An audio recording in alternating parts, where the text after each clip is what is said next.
Now, what's the difference? I want to tell you about two men that I know. One I knew because he's gone now. Lost their jobs. Two of them laid off, worked the same place. One started going out looking for a job. Other one also went out looking for a job. Something came into play for both of them that happens to us every day. It's called eyesight and mind sight. Eyesight is what you see in your life. I tell you, look into the future. What is it you want? What is it you'd like to create for you? In order to begin to choose your future, one of the things you've got to do is you've got to release your past. You've got to release your history to create a new reality for yourself. Most people live out of their memory as opposed to their imagination. Einstein said the imagination is the preview of what's to come in your life. So most people don't use their imaginations. Most people don't dream anymore. Why? Because through the conditioning process of life, after so many rejections, see, you know what you can do. You know what you have done. And you also have seen what has been done by others in your environment and by others in your circumstances.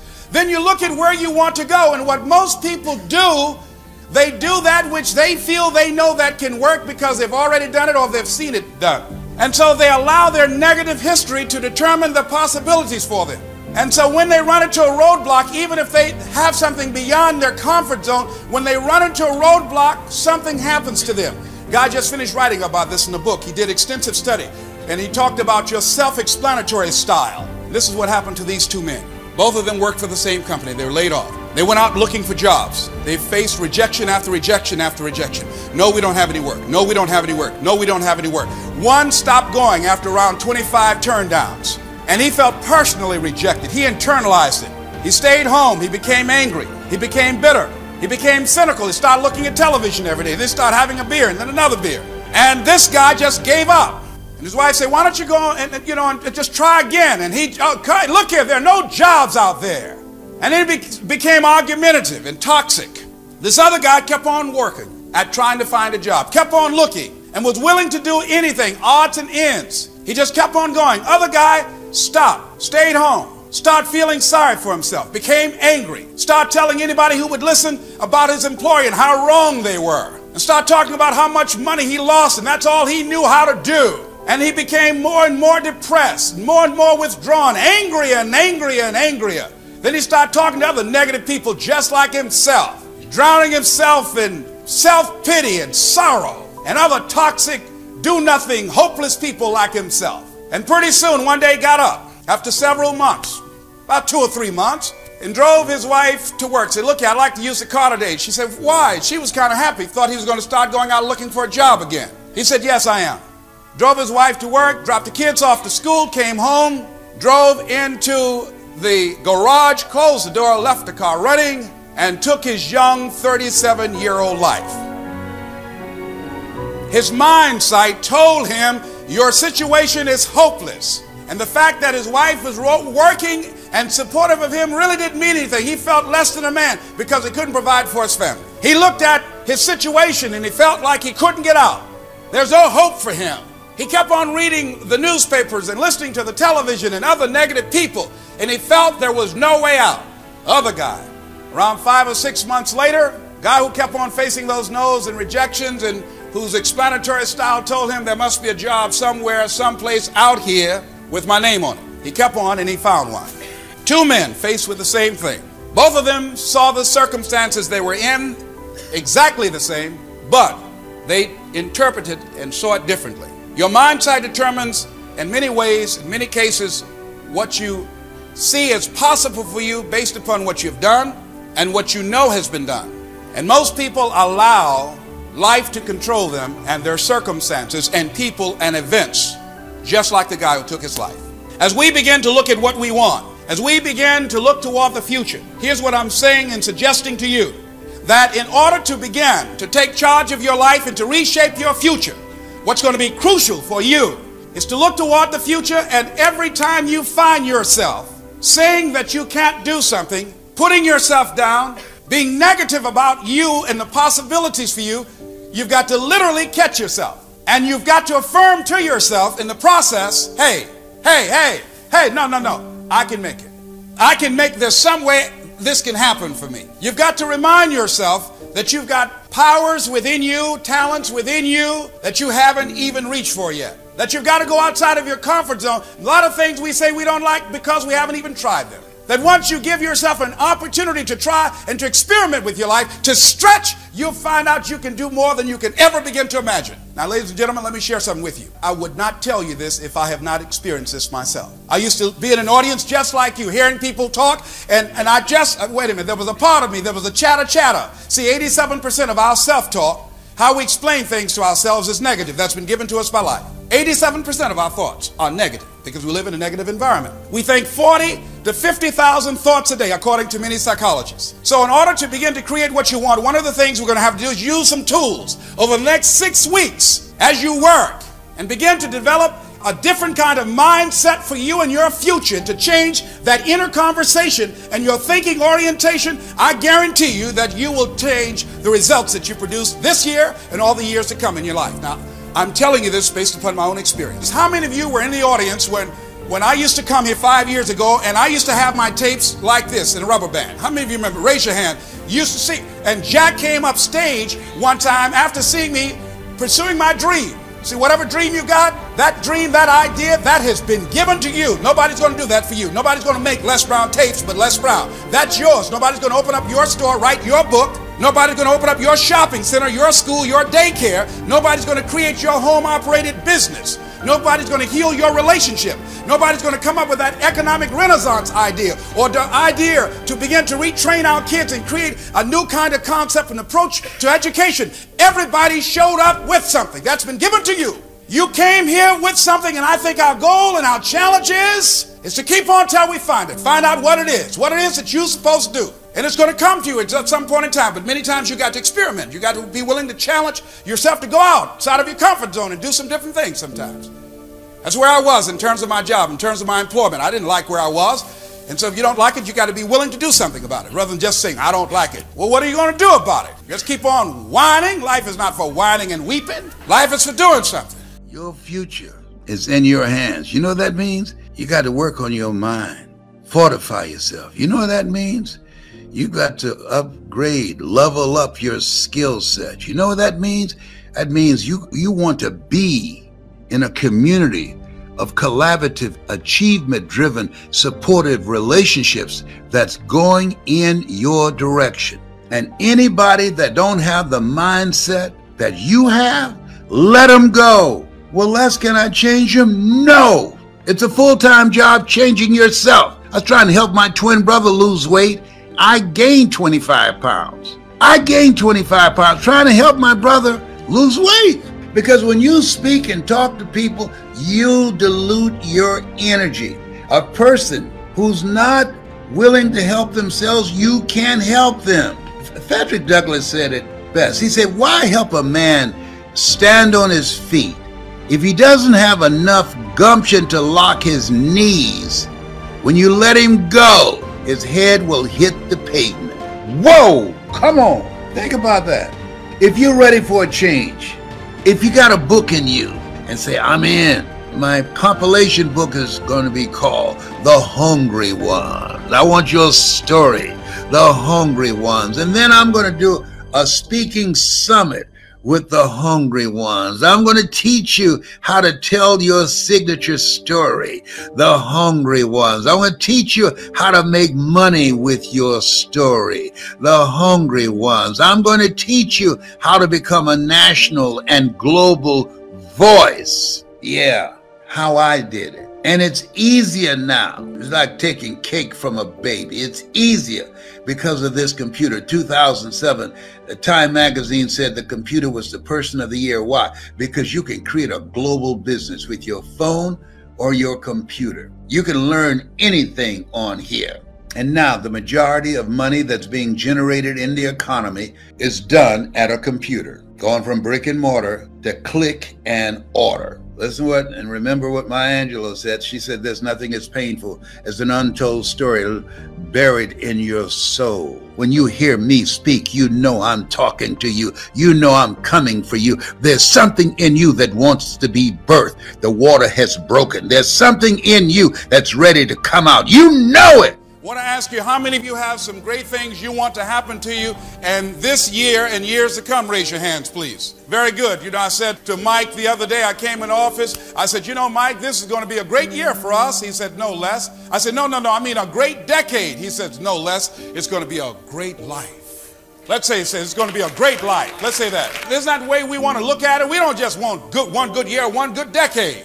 We want a great life. That's what we want. Now, what prevents us? How do we block ourselves from having that? There are several things that happen, ladies and gentlemen. Once you think about whatever it is that you have desired, whatever that you think that will give your life a sense of meaning and purpose and direction, whatever you think will give you a sense of fulfillment, I just want you to think about this. I want you to think about this year coming up, this year that we're now in. I want you to look at the future, and I want you to think about what is it that will enable us to do that, and why is it that most people don't? I've had some tremendous breakthroughs. Many of you were here when I first came, over 5 years ago, pursuing a dream, working on creating and building and choosing a different kind of future.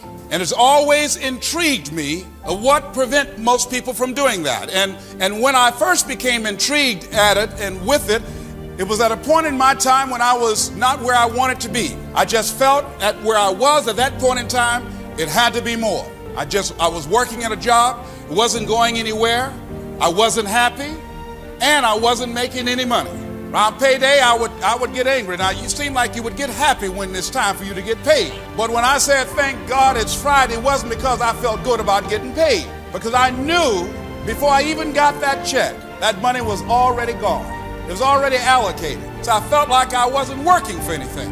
And I said there had to be more to life than this, just working every day and scuffling and getting up in the morning and going through the same changes every day and robbing Peter to pay Paul. Had to be more than that. Life was boring, and it seemed for a period of my life I was in a rut, and the harder I scuffled, the bigger the hole I dug. Just kept on getting deeper. The harder I worked at trying to get out. I said it had to be more. And then I would see people on television doing things, and I said, well, I sure like to do that. And saw people enjoying themselves and enjoying a great life. I said, I sure like to do that. But something happened to me, ladies and gentlemen, that I think happened to a lot of people. I've had a major breakthrough. I'm going to share with you some things that have worked for me. I'm not even asking you to believe me. I'm not asking you to agree with me. All I'm suggesting is that as you look at your life, that as we begin to work and start building a strong launching pad, and this trail that I've been on, I said, if I can prove this with my life, I'm going to get a goal. I'm going to get a dream. I'm going to have a vision of myself that will take me out of my comfort zone. Something that, as you look at it, somebody might say, that's impossible. You can't do that. But something that I like. I'm going to find me something that turns me on. See, at that point in time, I had not found my reason for being. I had not found the purpose of my life. And I had a very insecure feeling about myself. I didn't feel good about me. I didn't have the confidence that I wanted. And here's what I discovered, that when you don't have a grip on your purpose in life, when life doesn't have that special meaning and power for you, there is insecurity. But once you find your purpose, once you know why you showed up, and I believe all of us showed up to do something. Everybody here, you showed up to do something. There's something that's going to be done by you and nobody else. That's what you showed up to do. And if you don't do it, we all will be deprived. All achievement, ladies and gentlemen, comes out of the human mind. Everything, constructive or destructive, comes out of the human mind. I'm just asking you to experiment with me. Watch the results in your life. This is what I've used. I've produced some incredible results in my life. Okay, Mastermind Goal Achievers Journal. You can get it in the bookstore. Here's what you do. Once you go to that page there dealing with goals, all right? You write your goal down. Now, if you don't know what your goal is right now, don't worry. Just make something up and write that down. You got to have something you're aiming at. People are aiming at nothing in life, end up hitting nothing dead on the head. So you got to have a target. You got to have a target now. See, you know, Zig Ziglar talking about don't become a wandering generality, you know. All right. Okay, now one of the things you're going to do, what are the things you've done this past year that you feel grateful about? I feel good about the fact that I achieved one of my major goals when I was on PBS. I enjoyed that. Other thing is I had a major goal in 1991. I told my staff I'm going to do $1 million. We did $1,020,000 in 1991. Ladies and gentlemen, let me tell you something. Take my word for it. Man who said that money is the root of all evil just flat out didn't have any. It's a good feeling to start off a year not owing anybody. You know, that's a good feeling. That's a good feeling inside. Now, if somebody told you that money's not good for you, you just tell them, that's all right. Give me what you got. I feel good that my cholesterol level was at 245, is now down to 185. I'm managing my food choices. Instead of eating 3 packs of M&M's a day, I just down, I'm kind of kicking. I got a M&M support group. I'm down to half a pack a day. All right. You got to have these little goals. I feel very good about that. All right. I feel good about the fact that I told myself I couldn't manage a business because I never had any business classes. I'm now managing my own business. So I'm having some fun. So what do? You want to begin, look at what your goals are. Write your goals down. Then you got a personal inventory here. You write down what it is you want to achieve, also the goals and things you want to do in your book. One of my goals was to improve my relationship with my children, to manage my time more effectively, to spend time with them. As a divorced father, I live in Detroit, Michigan. My children live in Columbus, Ohio. So I had to manage my time, flying back and forth, flying them in to me, but scheduling and making that important of spending time with my children. It's easy to send them to check, something else to put them in my life and allow them to be able to have the influence of my personality and my presence. So that's one of the goals I had. One of the goals I had was that all my life, my brother and I have always had arguments. We had an adversarial relationship. My brother and my sister. One of my goals was that I was going to improve my relationship with my brother. That I love him, and the fact that he used to tease me and all the things that he did to me and I did to him didn't matter anymore. That the love that we had for each other was far more important. It just didn't matter. I just decided that I wasn't going to allow whatever he said about me to get me upset anymore. See, people that lose out in life allow themselves to be controlled by life, by people, and circumstances. So that was one of my goals, to improve my relationship with him, to have a loving relationship. I've never been able, for the 46 years I've been on the planet, to be around my brother for more than 20 minutes without an argument or a fight. We had a fight at his wedding. Am I right, Wesley? I didn't speak to my brother for 2 years. We couldn't be around each other. Now, we've been together, and you're working in the company, and I give you money and everything, and we love each other, don't we? Have we had any arguments? None whatsoever. So what am I doing? You got to proactively prepare to catch yourselves. When you find yourself getting negative with people that you have allowed to push your buttons, when you find yourself becoming negative about what's happening to you and the circumstances that you're involved in. Now, here's something else. Whatever you're doing, I want you to go all out. Decide to position your life, to give more in life. Why? Because when you give more, the more energy you give, the more activity that you become involved in and making a difference in life, the more that life can express through you, can write through you, can move through you, can create through you, can do things through you to change the lives of children through you. See, you are an outlet for all that life has. And as you change your mindset, as you begin to know, hey, wait a minute, I've got something to give. I showed up with something. I'm here. I have some value. I am approved. My life is good as it is. And I can make a difference. That's very important as you begin to look toward the future and view yourself as a channel for life to express through. You don't have no time to mess around. You got to concentrate your thoughts. See, we thinking those thoughts all day, every day. You got to focus those thinking. Those thoughts have power.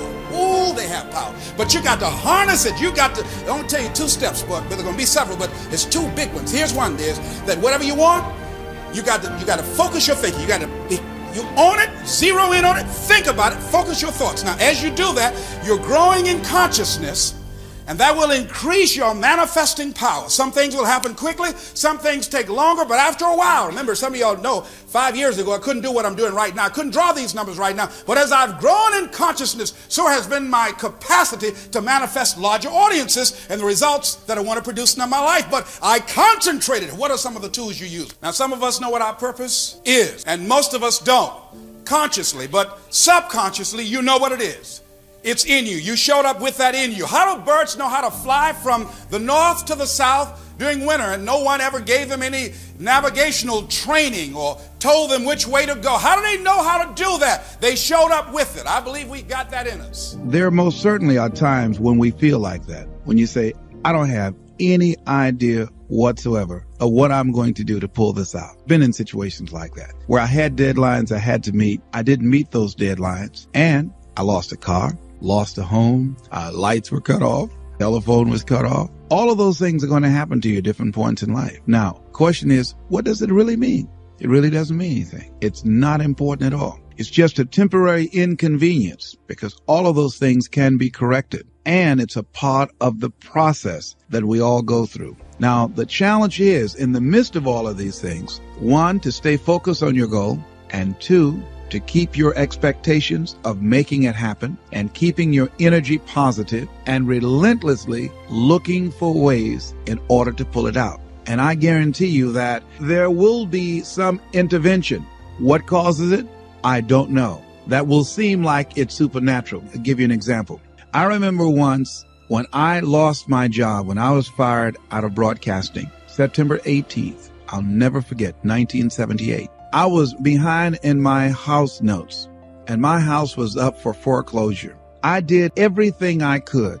I had borrowed as much money as I could borrow. I had talked to family members and friends. I did everything I could, and I couldn't get enough money, being unemployed for several months, applying for job after job after job, and couldn't get a job. I couldn't get enough money to save the house, but I never felt, and this is very important, the feeling that I had, never felt that I was going to lose that house. I wanted that house. And so what I did was very uncanny. I released it. I did the best that I could. And at that time, with the limited money that I did have, I decided to take a trip spend time in the sun with my children. We caught a Greyhound bus from Columbus, Ohio, and we went to Florida. By the time I arrived on the day that the bank was to foreclose at 12 noon on the house, I got a call from one of my former assistants who went by the house and called me and said, "Les,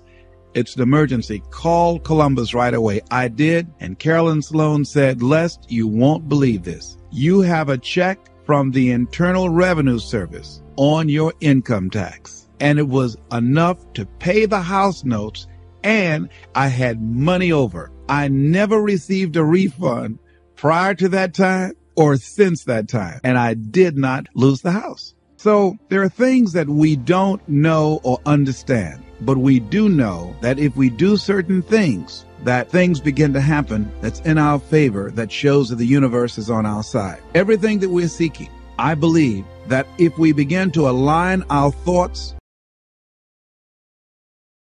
don't try 2 or 3 things or 15 or 20 things, but 100 things, 500 things if necessary, 10,000 things as Edison did if necessary, until we find a way out. Many of us, we eliminate many possibilities for ourselves because we really don't do all we can do. I think A.L. Williams was right when he said, all we can do is all we can do, and all we can do is enough. And I think, honestly speaking, even judging from myself, and I think that my commitment is stronger than most people. But if I had to literally measure what I put forth in my dream, I would say that I might have given about 18 to 20% of what I'm really capable of. As high in consciousness as I believe that I am, comparatively speaking, where I used to be, I'm still nowhere near reaching 50% of the commitment that I can make to accelerate the growth and the development of my dream and the manifestation of the things that I know within myself that I'm capable of producing. So our biggest challenge is beginning to look at within ourselves to remove those energy blocks, because if we are not producing the income that we want, let us not look outside of ourselves, but look within ourselves to find out, how am I blocking me? Am I really giving it all that I have? Am I really being as creative as I can be? Am I really unstoppable? Am I as relentless as I can be? Am I exhausting every means possible? Am I turning up every rock to find what it is that I'm looking for? That what resides between our ears, when we're thinking about how do I come up with $500, $1,200, or $2,000, is the same gray matter that resides between the ears of a Ross Perot or Donald Trump when his bankers say, you've got 30. How is it that one man or woman can do it and do 1,000,000 times more than these other people and the other ones don't? It has to be consciousness. It has to be, and when we talk about consciousness, we're talking about a collection of our thoughts, our feelings, and our emotions and experiences used as an active force to produce in our lives that which we want to produce. Because everything that exists in life the microphones that we're speaking in, the shoes that we have on our feet, the chairs that we're sitting in, the clothes that we're wearing, the homes that we live in, the cars that we drive, all of that came out of our consciousness. That all came out of the invisible into the visible. And man was the vehicle, the outlet to produce that. Wherever we are stopped in our dream, we stop at a place called willingness. Anybody that has fallen short of their goals, they ran into something that they were not willing to handle. Because in order to reach your dream, in order to make things happen, there must be a willingness to do what is required. If the need is to raise $2,000, and let's say you have a set of tapes for $40, are you willing to make 200 calls a day? Are you willing to stand on a corner and talk to people and say, listen, I've got a set of tapes here that can change your life? Are you willing to make the commitment that you will not go to sleep until you sell at least 10 tapes a day? Are you willing to say, if it takes me 12 hours walking and talking to people all day long until I find 10 people that will say yes, if I have to talk to 200 people or 300 people, that in order to provide food for my family, to provide shelter, to not to have creditors hounding me, am I willing to talk to 300 people a day? Am I willing to stand in an airport and sell tapes? Am I willing to go out and make calls again and again and again? Am I willing to knock on doors? Am I willing to do that? See, if we have some skill, some ability, some knowledge, or some product, then the only thing that's between us and what we want to generate is our willingness to expend the energy to produce the results that we want. Am I willing to wash cars? Am I willing to scrub floors? Am I willing to wash dishes? Am I willing to go out and speak or do seminars or workshops? What am I willing to do with my energy, my time, and my knowledge to produce the results? That's the bottom line. What are you willing to do? And what most people don't realize is they don't give up on their goals because it becomes insurmountable or it's impossible. Is that they just looked at what they wanted and they just decided within themselves, consciously or unconsciously, I'm not willing to produce this result. Are you willing to say that I need $2,000 between now and next week, and come hell or high water, I will produce that? That's the bottom line. Because the only thing that counts in life are results, not reasons of why you didn't do it, but results. That's the only thing that counts. And we are capable of producing results. That's it. That's the bottom line. Are you willing to honor your commitment to do that? What are you willing to do? How many floors are you willing to mop? How many shoes are you willing to shine? How many phone calls are you willing to make? How many sales are you willing to make? How many jobs are you willing to hold? How much service are you willing to provide? That most people don't keep their commitments. They are not willing to be a no matter what person. That I'm going to make this happen no matter what. Most people use escape routes for themselves. Most people have something that they could point to justify why they haven't produced the results. Some reason. Well, people weren't buying, or the economy is soft. Somebody somewhere is buying. Somebody somewhere is spending some money. So as we begin to look at where we are, every time when I was working on developing my dream, and I knew that I had to do something, that I had to do it, I was always able to pull it out. Because I started thinking, Walt Disney can do it. If a John D. Rockefeller can do it, then I can do it. Am I to believe that they have some license of exclusivity on producing wealth or producing results that I don't have? I think that it was a key given to us. I was reading the book called Succeeding Against the Odds by John H. Johnson. Good book. He said, for it is the most enduring element of our faith that I must conclude this speech by saying that men and women are limited not by the place of their birth, not by the color of their skin, but by the size of their hope. What is the size of your hope? As we begin to look at what it is we want to produce in our lives, I think another question could be asked, or to paraphrase what he said, what is the size of our commitment to make it happen? See, when you ask people to become a no matter what person, something inside of them begins to tremble because of the fact that we aren't accustomed to saying, I'm going to make this happen. Most people won't do that. Won't take that kind of stand and saying, I'm going to make this happen no matter what. Most people won't do that. That takes energy. That takes conviction. That takes a determination and a mindset. I'm going to do this. And I say that once you make the commitment, and that's what Goethe meant, and that whole piece he says about commitment, he says, once you make a commitment, providence moves too. All kinds of things happen that never would have happened. A whole stream of things happen that you could never anticipate it. I know that. And I think that Longfellow was right, who said, if you go to the gate and you knock loud enough and long enough, somebody's going to answer.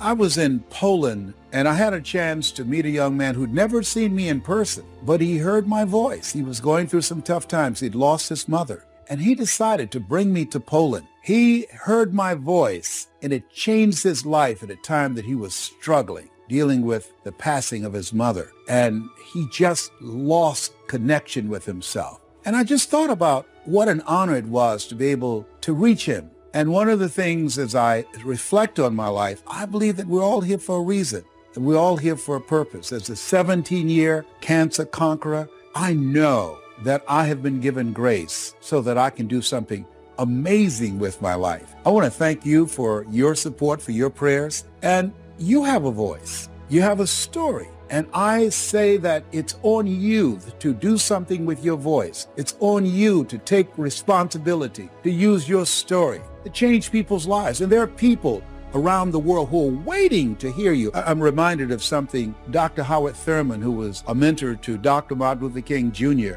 and Albert Schweitzer and Mahatma Gandhi. He said, there's something in each and every one of you that waits and listens to the voice of the genuine in yourself. It will be perhaps the only guide and voice you will ever have. And if you cannot hear it, all of your life, your days will be spent on the ends of strings that somebody else pulls. And I say to you that the reason that you're listening to me right now is that you've decided that you have a voice, that you have a story. There's something that you want to do with your voice and your story and your life. You have a dream to pull your own strings, to control your own destiny. You know, Helen Keller said life is either a daring adventure or it's boring. And you've decided, I want to make my life a daring adventure. How bad do you want it? How hungry are you? I see life waltzing with me, saying, you want a tango? Come on.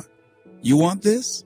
You willing to run over here? Come on. Are you willing to climb this mountain here? Come on. Are you willing to hold your breath and try and swim down to this level? Come on. I see it as a challenge that introduces me to myself. And so we all have to look at life like that. It's a little game, I think. Yes. I'm saying they can give you the word. Now, you got a choice to accept the word or reject the word. See, there are diseases that people say are incurable.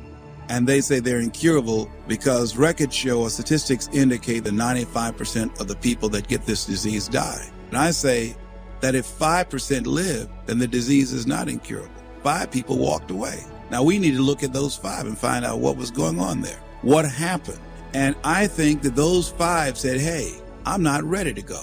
I've got some more living to do. I've got something else to do. And that they harness their feelings. They harness that healing energy that is within themselves, knowingly or unknowingly. They cause them to extend their lives. So what we've got to begin to do is only embrace those things that's for our highest good, that no one has the right to determine or has the knowledge to say how long we're going to be here, and that we can choose to surrender or we can choose to take a stand and fight. And there are a lot of people who fight who are still here. There are people who fight and who go. But at least they go out fighting. They didn't just surrender. They didn't just throw in the towel on themselves. And I'm saying there is something in us. There's a power and an energy that's in us that we owe it to ourselves to take on anything. Dis-ease in the body, poverty, opposition, whatever is between that and which we desire and we feel that will give us a full and rich life, we should fight for it. And you've just got to decide that my life is worth this kind of effort and fight with everything in you, night and day, with every breath that you have. Most people don't have that kind of fighting spirit. Most people expend more energy watching a football game or a basketball game or some type of sporting event than they will give to their dream. They'll spend more time talking about what happened on television in some soap opera or some spectacular entertainment event stress-relieving activity than focusing on the possibilities for their own lives. They don't get that excited about themselves and their own potential for greatness. And I'm saying that we need to begin to start focusing in on ourselves and using our energies to move us from where we are in the direction of where we want to go. Overcoming the automatic mind that our experiences, our past results have told us, our current reality, beginning to know that this is not it, that we are always involved in either creating reality or buying into the reality that we see. So if we begin to learn how not to judge according to appearances, as we begin to, with everything in us, tenaciously to pull down the strongholds on our minds and do maintenance work to make sure that those negative thoughts and that automatic mind doesn't creep in on us again, so we're worrying about or beginning to only focus on and see the obstacles and the limitations as opposed to the solutions or the possibilities. As we work on ourselves constantly, what we will find is that we become at one or in alignment with the universe, and we are able to produce what appear to be miracles to most people, but it's only a perfect outworking of the law when we are working in harmony with the universe.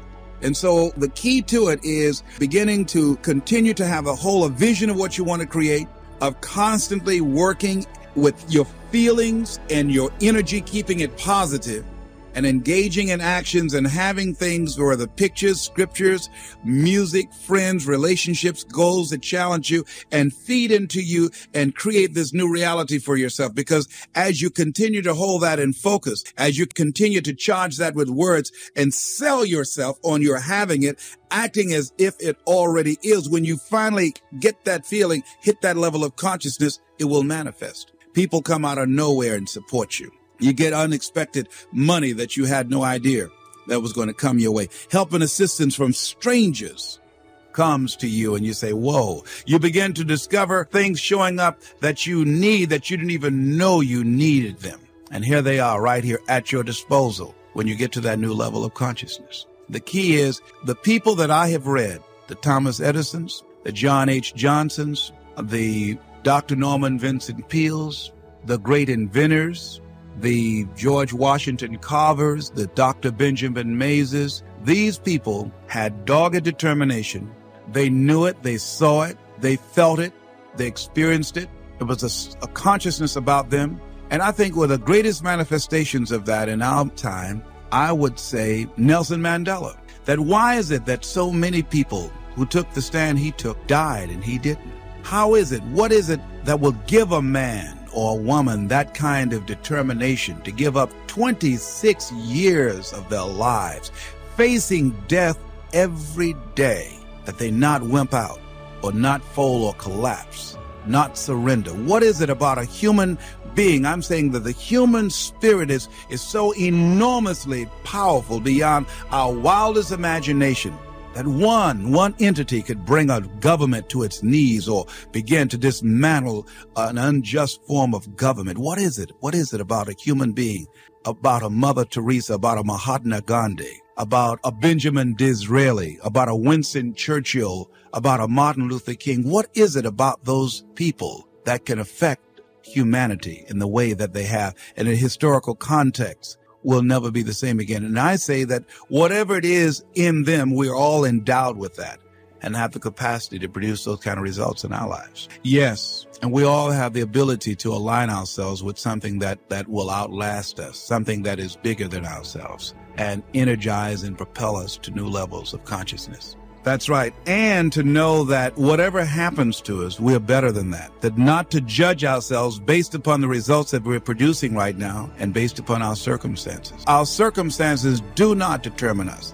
Even the results, they're only a reflection of what we've become. And we can always have more and do more because we can always become more. So once again, going back to the drawing board, working on ourselves. Not even looking at the problem, not even focusing on the circumstances, but just working within, knowing that as I go within, as I read, as I meditate, as I begin to contemplate and become at one with this force that is within me, that this too shall pass away. It has not come to stay. And it reminds me I must prove it every day. But if you can begin not to focus on and accept your current reality as what's it for you, beginning to know that you are involved in creating reality.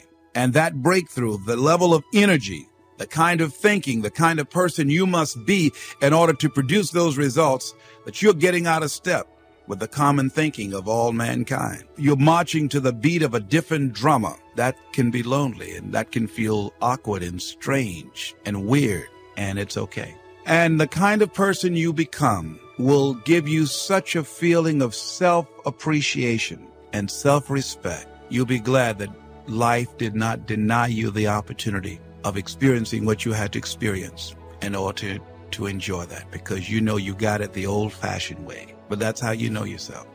For 15 years before I made the decision that I was going to stand up and be a professional speaker, for 15 years I allowed fear to keep me silent. One, I thought that I would not be good enough. I have no college training. I never worked for any major corporation. I mean, there's some things I feel strongly about, but why would anybody would gather in an auditorium to listen to me?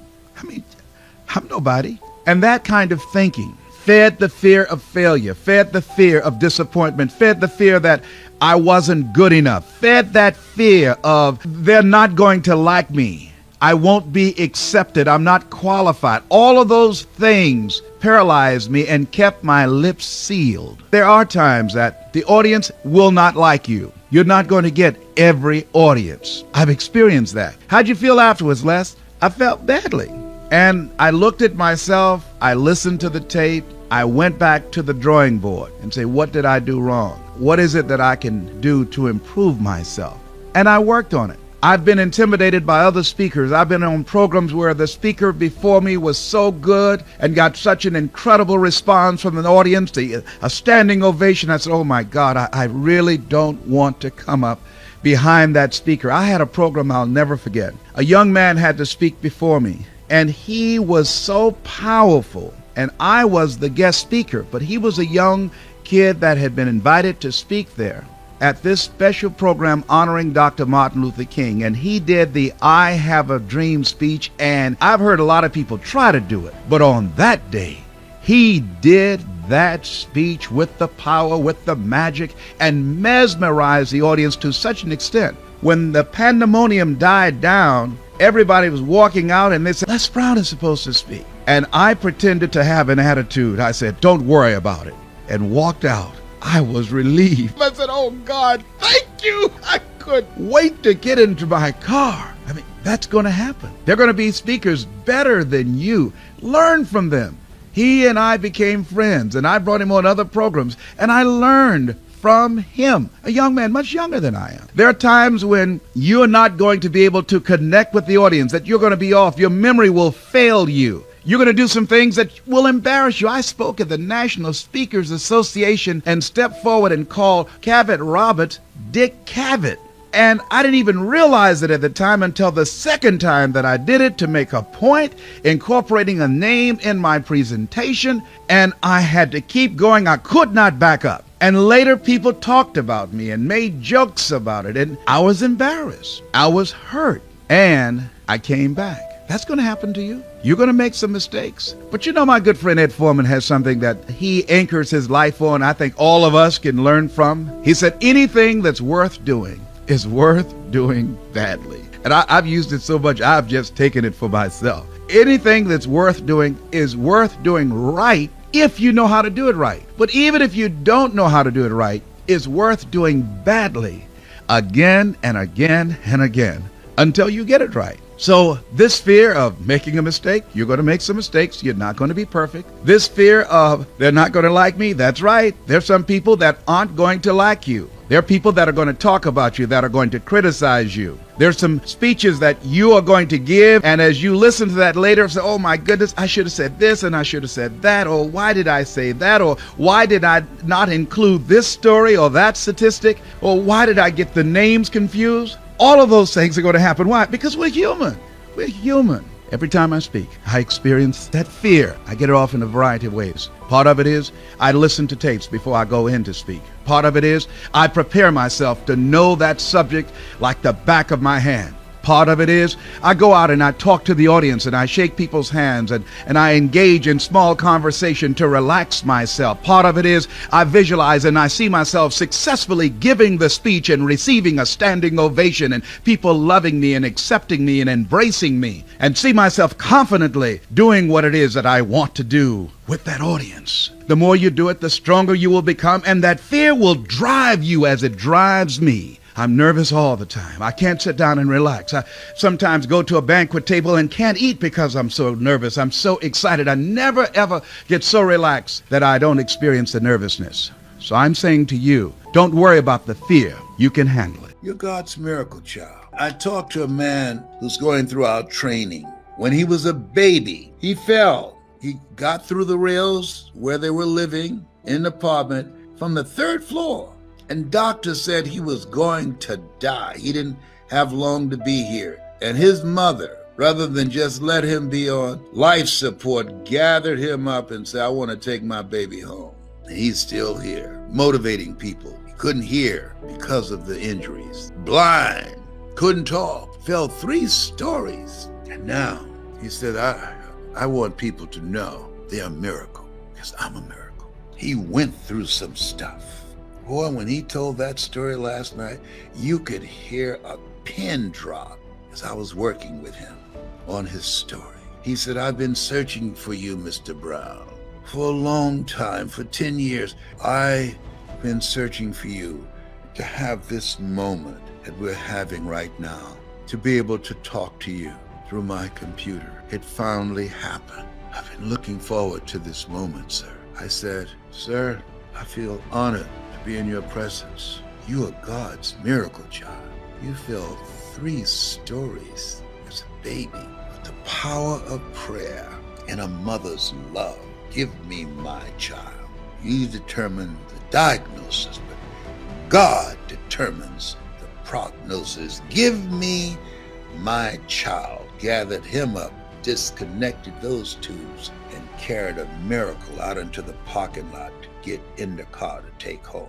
Look at God. You've had some experiences. You've had some experiences that God has done for you, through you, as you, and you knew it was not you. I give him the praise. I give him the credit. Some of you, this is a breakthrough moment as you're listening to me right now. It's a breakthrough moment. You can hear me in your heart. It's stirring something up now. Now you know this is not it for you. You know when you look at me, when you look at my eyes, you know that you got to be hungry. That hunger brings out a fierceness in you that refuses to be denied, that it's possible, that it's necessary, that it's you, that you take personal responsibility for where you are. And it's hard. And you can do hard. You can do hard. I want you to think about the goals that you want to achieve, and I really want to challenge you to make up your mind that you're going to make that happen for yourself. And I hope that it's some goal that really resonates with who you are. When I was a little boy, my goal was to just buy groceries for our family. My mother worked on Miami Beach. She was a domestic worker.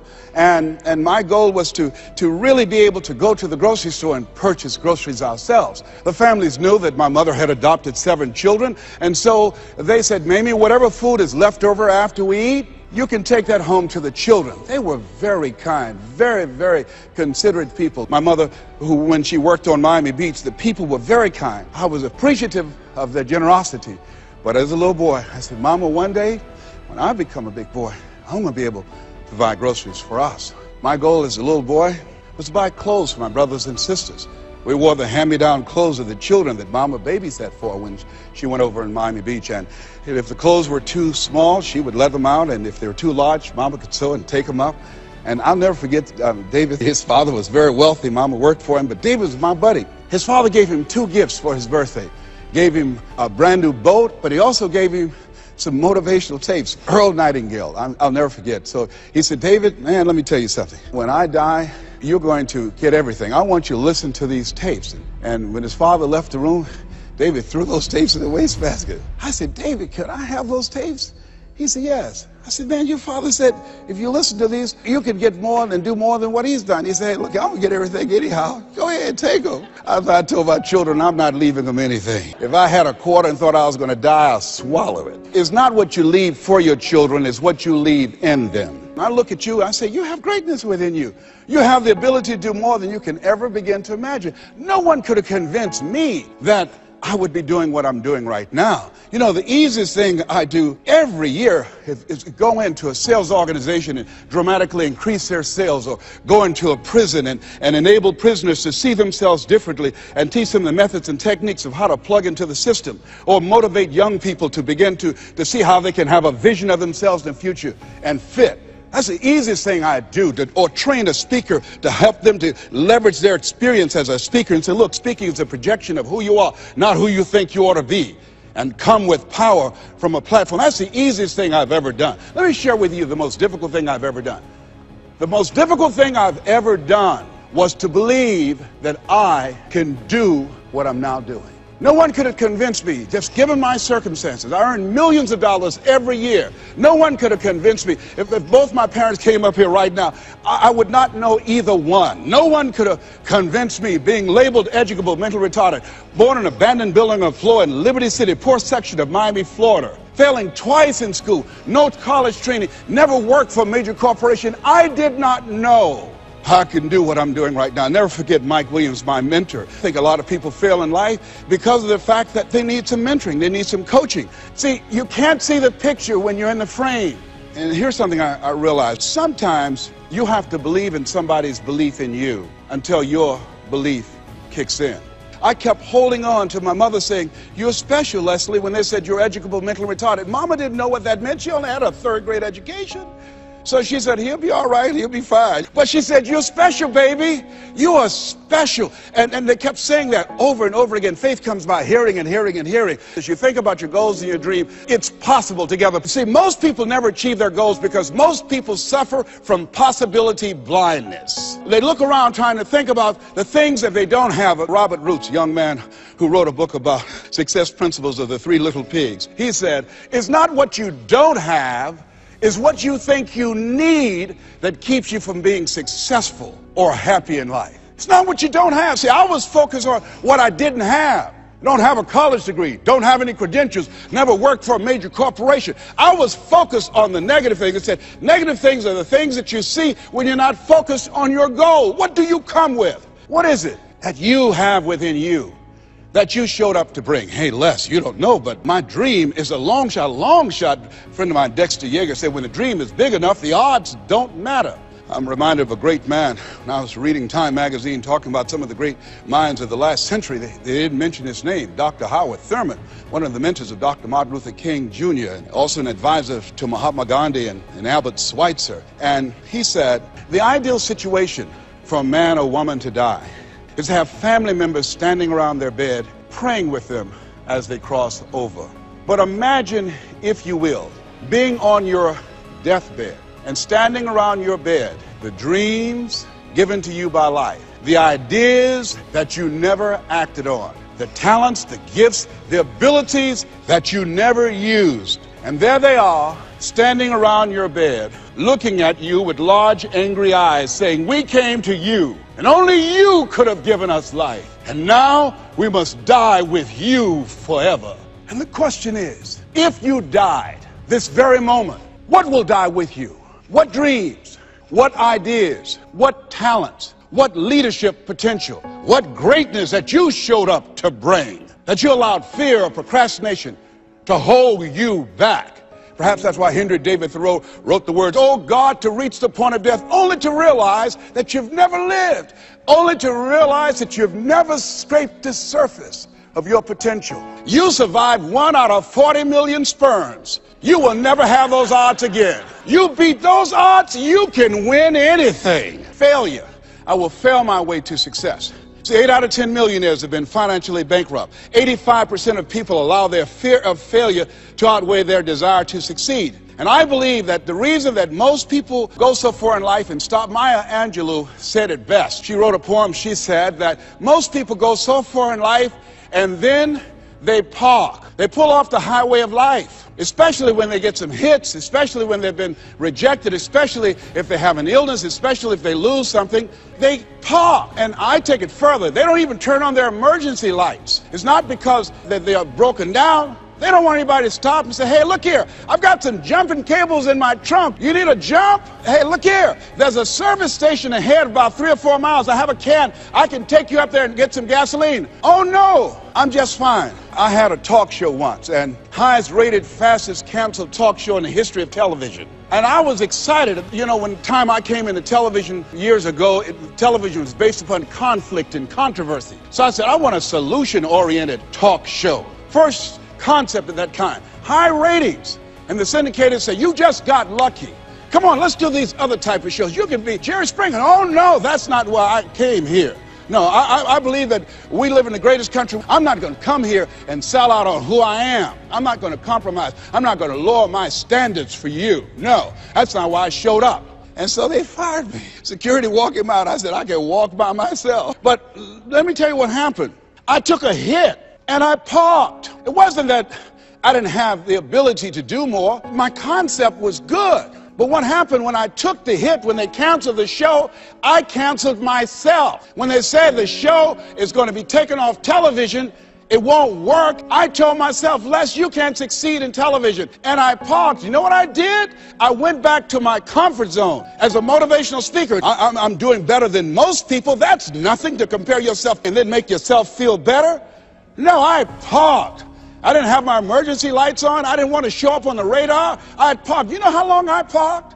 I parked for 10 years. Do you hear me? Now, unlike Regis Philbin, when his shows were canceled, he kept going. He kept going. He kept going. And he got other shows. I bet you somebody gave him a push. Somebody said, hey, you need a lift. I didn't even make that an option for me. I got off the highway, I went back to my comfort zone, and I parked. The show failed, and I identified myself as a failure. One day, just flipping the channels, looking at PBS, and saw Wayne Dyer, my friend Wayne Dyer. We're both in our 60s. Wayne is still doing it. I said, hey, I've got some more stuff in me. I've got another PBS special in me. I've got some other ideas. You know, Oprah and Phil, they're doing my stuff. Maybe I need to come back out here. And I went back and started calling PBS and different people. They said, Les, what happened to you? I said, I didn't know whether or not anybody would be interested in me because the show was canceled. No, you had some good ideas. And when they said, yeah, we would love to do a show with you, I went into the studio and people that worked with 10 years ago, they were still there. And I said, guys, you know, do you guys still have it? They said, we have it. Do you have it? I said, I think so. And I did the show, and I wasn't as good as I was 10 years ago. It's taking me some time to get my strength back, to find my power, to get my confidence back. But at least I'm back out there in the game, determined to dry empty. So I say to you, see, I only attract millionaires or millionaires in training. You have something special. You have greatness within you. And the only reason you're here, you are my assignment. You can feel me. Some of you feel me right here in your heart of hearts. And my goal is to get past your mind and into your heart. So it's necessary that you have the mindset that I can do this. You've got to begin to believe and to fortify that belief and feed that belief by listening to tapes, going to seminars and workshops, by challenging yourself, by stretching yourself. It was Osborne who said, unless you attempt to do something beyond that which you've already mastered, you will never grow. And as you begin to challenge yourself, you'll discover some things about yourself that you don't know right now. The other thing is you begin to look at yourself, look at your dreams, and begin to experiment and stepping into your greatness. One of the things that's very important, whatever goals and dreams that you have, make your move before you're ready. Make your move before you're ready. We're instructed in life to walk by faith and not by sight. See, you want to really begin to stretch yourself. You want to become a risk taker. You want to raise the bar on yourself. Most people won't do that. See, most people engage in low life living, low risk living. If you're not willing to risk, you cannot grow. And if you cannot grow, you cannot become your best. And if you cannot become your best, you can't be happy. And if you can't be happy, then what else is there? I like what Helen Keller said, life is short and unpredictable. Eat the dessert first. And so you want to begin to take some chances. You want to begin to challenge yourself and make it okay to fail and learn from your failures. Don't allow fear of failure and the allure, the attractiveness of playing it safe in life to draw you in. You can't get out of life alive. You got to die to leave here. Other thing is you look at yourself, look at your dreams, detoxify your life. Write that down. See, I think that most people never achieve their true goals in life because they're surrounded with too many toxic, negative, energy-draining people. You've got to look at the people in your life and ask yourself the question, what is this relationship doing to me? How is it impacting my life? Am I a better person? Sidney Poitier wrote a book called The Measure of a Man. And it's powerful, but I encourage you to get the tapes. I love his voice, and he said something in there. He said, when you go for a walk with someone, something happens unconsciously. It's not spoken. Either you adjust to their pace, or they adjust to your pace. Whose pace have you adjusted to? My daughter, Ona Brown, who's a speaker and coach, she says, call forth your team, but make sure these are people that you can learn from. I never forget, I'm on a special board with a Bishop T.D. Jakes, and we went into a board meeting. He looked at everybody before opening the meeting. He said, as soon as I know as much as you do, you're fired. And with that, the meeting is now open. Everybody continued to learn on that board. Trust me on that. A friend of mine, he said, if you're the smartest one in your group, you need to get a new group. So as you look at yourself and look into the future, call forth your team. George Fraser says your network determines your net worth. Who do you allow to be in your ear? What kind of relationships are you developing? Are they an asset to you, or they are a liability? Do they elevate your spirits, or do they tear you down? I think of two types of people: nourishing people and toxic people. Nourishing people, they bring the best out of you. They encourage you, they inspire you, they hold you accountable. Toxic people, they are critical people, always telling you what you can't do. They're always measuring your possibilities based upon their failures. My mother said, never let anybody tell you what you can't do, son, especially if they haven't done it. They don't know what's possible for you. So as you begin to look at yourself, begin to identify the relationships that you communicate with most and say, hey, is this relationship helpful to me? And then think about some people that you need to bring into your life that you can learn from, that you can grow from. I joined the National Speakers Association when I decided that I wanted to speak. I wanted to be around the people that were doing what I wanted to do. I'll never forget when I saw Dr. Norman Vincent Peale. He said, you have something special. You have greatness within you, and you can do more than you can ever begin to imagine. And here I am. And the audience said, oh my goodness. I'd read The Power of Positive Thinking 17 times. My hero. And I saw him backstage, and I said, Dr. Peale, hi, my name is Les Brown. I've listened to your tapes, and I've read your books. They gave them to us in special education, sir. And one day I would love to be on stage with you. And he looked at me and said, it's possible, young man. It's possible. But this man, when he spoke, he gave me goose pimples.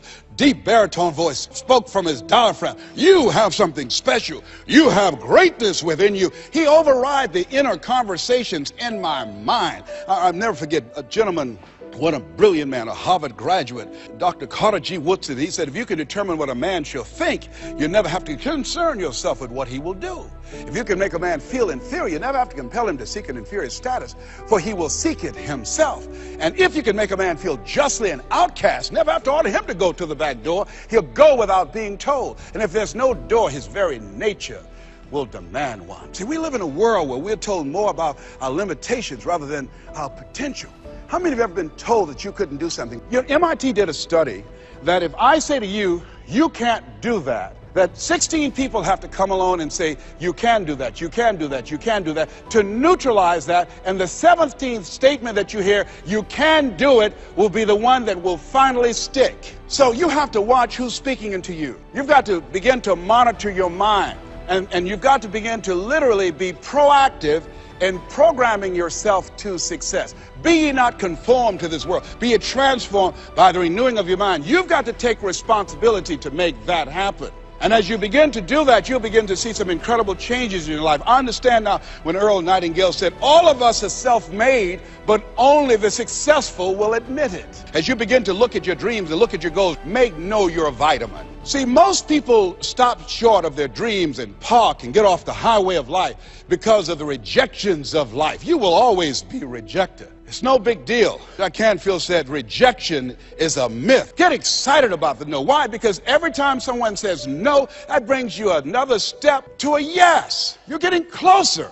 Trust me, you will win if you don't quit. You will win if you don't quit. Even a broke clock is right twice a day. The other thing is, As you look at yourself and look at your goals and look at your dreams, assess yourself. What are your strengths? What are your weaknesses? What do you bring to the table? When I looked at becoming a motivational speaker, I looked at all the speakers and I noticed that they were pretty much scripted. So I said, what is it that can make me stand out? I don't have any college education. I don't have any credentials. I never worked for a major corporation. What is it I can do to offset my weaknesses? Mr. Washington, Mr. Brown, yes, sir. What do you want to do with your life? I want to become successful. Good. He said, you must be willing to do the things today others won't do in order to have the things tomorrow others won't have.